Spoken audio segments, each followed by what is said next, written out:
update ng bayan, maasahan anumang panahon.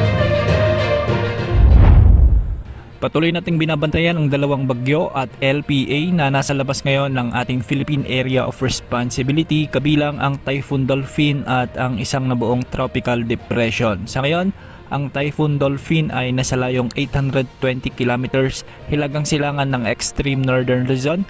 Taglay ang lakas ng hangin, umaabot sa 150 kilometers per hour malapit sa gitna at pagbugsong umaabot sa 185 kilometers per hour. Kumikilos ito ngayon ng pahilagang kanluran o west-southwest sa bilis na 15 kilometers per hour. Samantala, ang tropical depression naman na nabuo ay nasa mahigit 3,000 kilometers silangan ng extreme northern Luzon.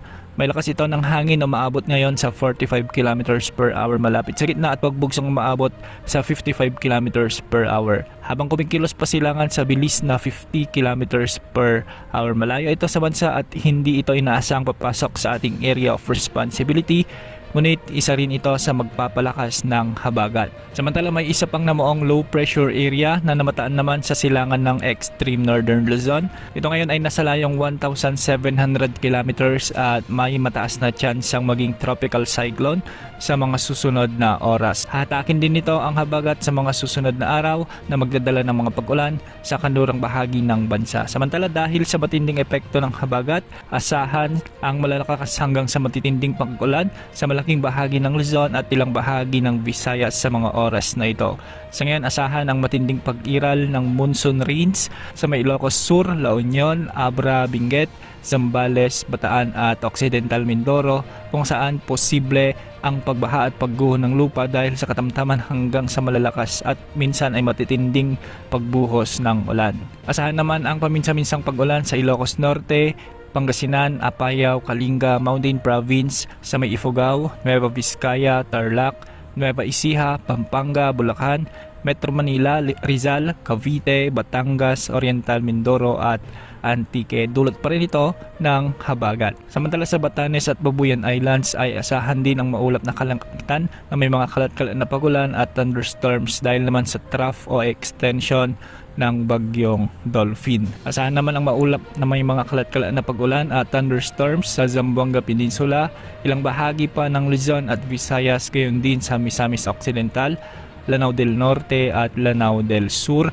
Dulot naman ito ng mga localized thunderstorms at ng habagat. Samantala, sa nalalabing bahagi ng Mindanao, bahagyang maulap hanggang sa maulap na kalangitan na may mga isolated rain showers o thunderstorms ang inaasahan.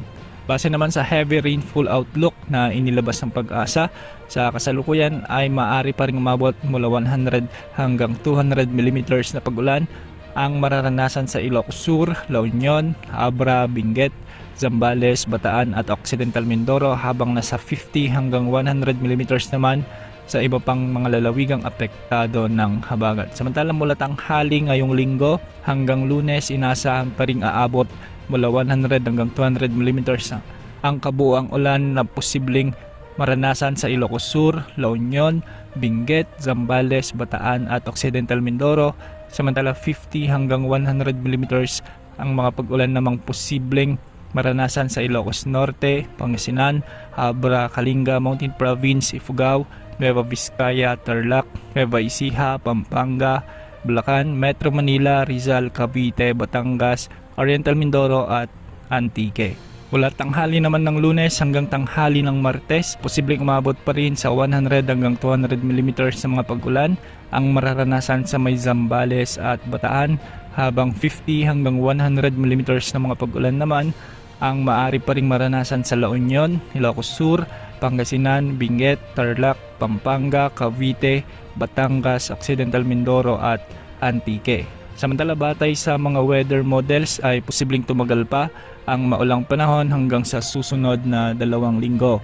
Isa sa mga dahilan nito ang aktibong Western Pacific Basin, kung saan posibleng patuloy na mabuo ang mga sama ng panahon sa silangan at kanlurang bahagi ng Pilipinas sa mga susunod na araw at linggo. Maaari nitong mapanatili o muling palakasin ang daloy ng southwest monsoon. Dahil dito, posibleng makaranas ng paulit-ulit na malalakas na ulan ang western sections ng Luzon at Visayas, lalo na kapag may mga bagyo o weather disturbances na papabor sa paghila ng habagat. Gayunpaman, hindi pa tiyak ang eksaktong tagal at lawak ng epekto dahil maaaring magbago ang long-range weather models sa mga susunod na forecast runs.